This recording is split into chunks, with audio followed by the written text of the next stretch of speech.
guys, welcome back to our channel. So for today's video, we are going to the clinic.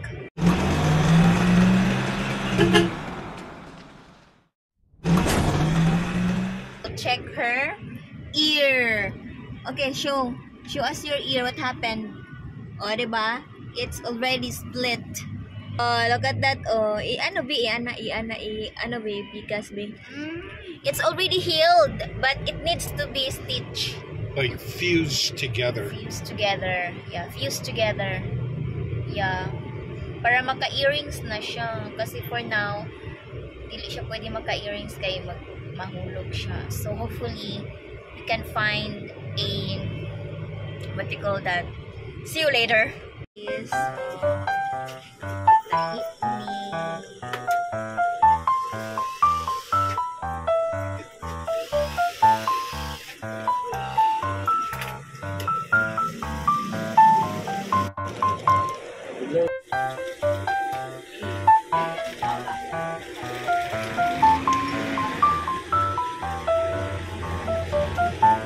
this is from Shein. Tapos ang isa ya, white.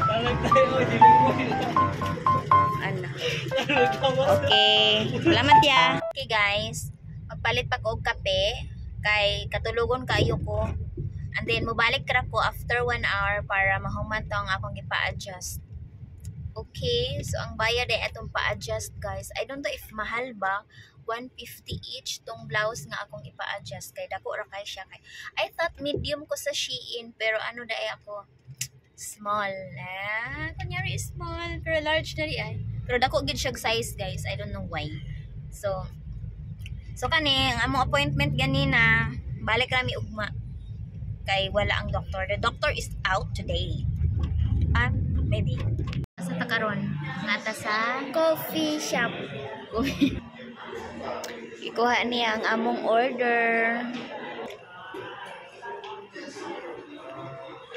Chan nanananan. Chan nanananan. Coffee is life in the Philippines. Asa mo to ako ta? Sus naara si Madam. Madam, nari mong bread, Madam.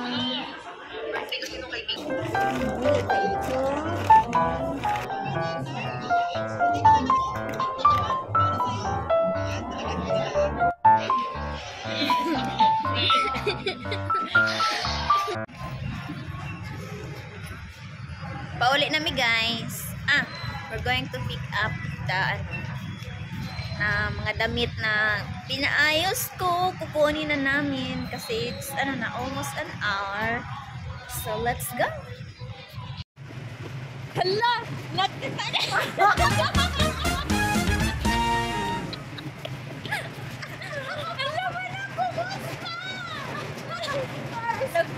Oh, di ba? Nagkita na dito sa wakas. Si Heko may vlog. Hi vlog! Welcome to my guys! So, kuya mag-vlog. So, humanami dito ng ngapi guys. But of course, na ako'y pasalubong kay Habi. So, every time nag-coffee ko, dili siya mo sit down, pero na siya pasalubong na. Whatever I eat, he eats also. Ganun, tama ba?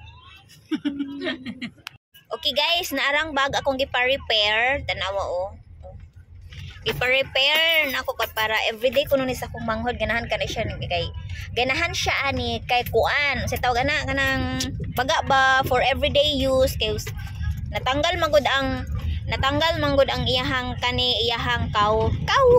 yang handle kay sa una magud nag-work ko kay mga bato akong dala maong natanggal buing so ako na lang pong gipadobolan ang kanin diri.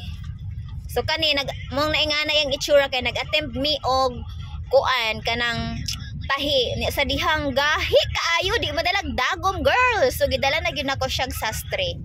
So mao na ni siya nindot ba ni siya nga bag koseon ti karon. Kose sa pagbasaan sa mani.